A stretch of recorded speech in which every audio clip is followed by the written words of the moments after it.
Hi everyone. I have no clue how to even start this. I just need to write it down because it's eating me alive and I feel like if I don't tell someone, anyone, I'm going to lose it. My little sister, Trisha, she's 12, turning 13 soon, has always been different. Not in a bad way, necessarily, just different. I love her to death, but she's always had this fascination with things that most kids wouldn't think twice about. In 4th grade, her class dissected owl pellets and she got obsessed with bones. Like, not just interested, obsessed. For a while, I thought it was cool too. We'd go out in the woods behind her house looking for animal skulls, shed antlers, stuff like that. It was kind of our thing. But I don't know, when I hit 14, I just wasn't into it anymore. All of a sudden, cigarettes, boys, weed, sneaking out and doing dumb shit seemed way more fun than looking for deer teeth with my sister. I was a nightmare for my parents, and I'll admit it. I made their lives hell, yelling, slamming doors, getting caught sneaking out, you name it. I probably did it. I'm better now, kind of. I mean, I still smoke, but at least I'm not sneaking out or getting drunk every weekend. It's baby steps, okay? But while my parents were busy trying to control me, I guess nobody was really paying attention to Trisha. Not in a neglect way, but more like, she's quiet, she's fine. I thought so too. Anyway, a few days ago, I was out in the woods to smoke. There's this spot under the back porch where I usually go. It's hidden and kind of cozy, and nobody bugs me out there. I was lighting up when I saw Trisha coming out of the woods. She had her backpack on and something in her hands, and she kept looking around like she didn't want to be seen. My first thought was, oh great, she's sneaking out to do something dumb. Total hypocrite, I know, but I was curious.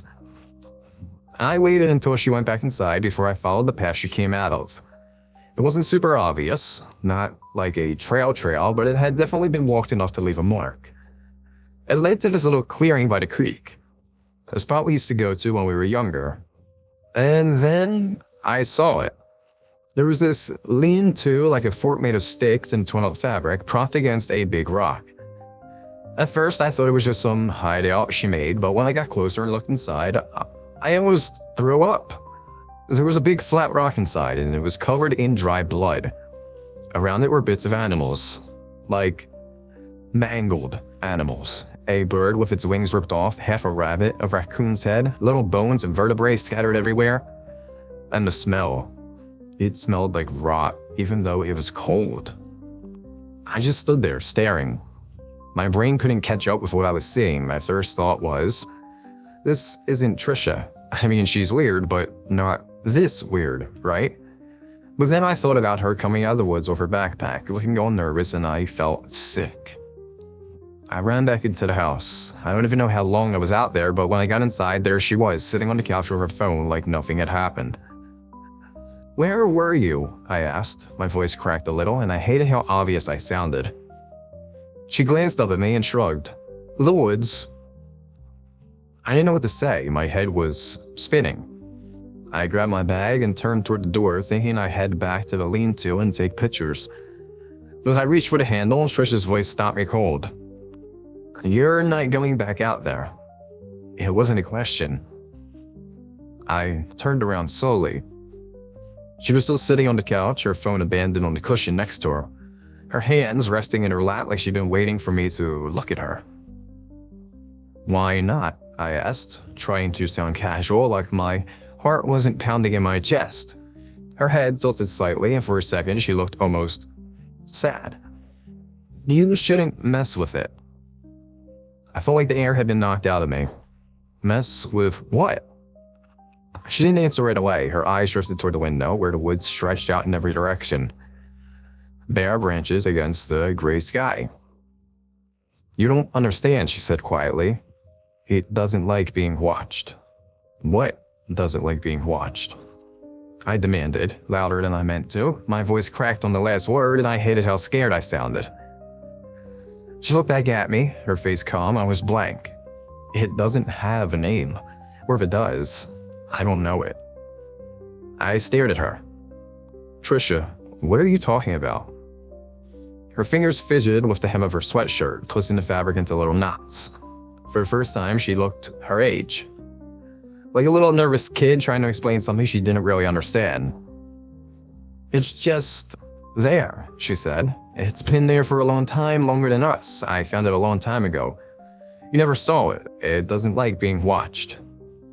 Something about the way she said, "You never saw it," made my stomach turn.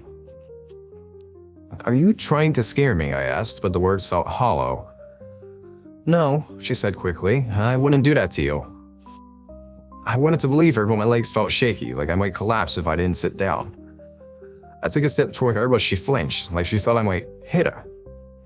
"I'm not mad," I said, softer this time. "I just want to know what's going on. What did you do out there?" Her lip quivered, and for a second I thought she might cry, but then she pressed her hands against her knees, took a deep breath, and said, "It's not about me, it's about it. It doesn't like being ignored either. You have to give it something or it gets mad." I felt a cold chill run down my spine. Give it what? "Animals," she said. Like it was the most obvious thing in the world. Not big ones, just little things. Birds, rabbits, stuff like that. It doesn't hurt them, it just takes them apart. I felt like I might throw up. "That's what you've been doing, taking animals to that place." Her hands twisted the hem of her sweatshirt again. "I didn't at first, I just watched. But it's easier if you help. It doesn't look at you as much." I couldn't breathe. My chest felt tight, like there was a weight pressing down on it. "And what happens if you stop? If you don't help it?" She didn't answer. She just looked at me, her eyes wide and shiny, like she was daring me to figure it out for myself. "Trisha," I said, barely above a whisper, "you're scaring me." "I'm sorry," she said, for the first time, and her voice cracked. "But you shouldn't go back out there. It knows that you know, if you go back, it will want more." I haven't been sleeping well since then. I have no fucking idea what to do. The obvious idea was to tell our pastor. Patricia says that won't work. Whatever it is, this is not the first time somebody has tried to get rid of it. I've been on some weird forums lately trying to figure this out, but she told me to stop. It doesn't like being watched. It doesn't like being looked for. Even as I'm writing this, I'm filled with dread. It's as old as the trees and it moves like the wind that I hear scraping on my windows. Any help is appreciated, but I don't know how much more I can talk about it. I don't want to think about it more than I have to. I don't want to go out there ever again. I had the chance to get away, but I think it's too late for Trisha.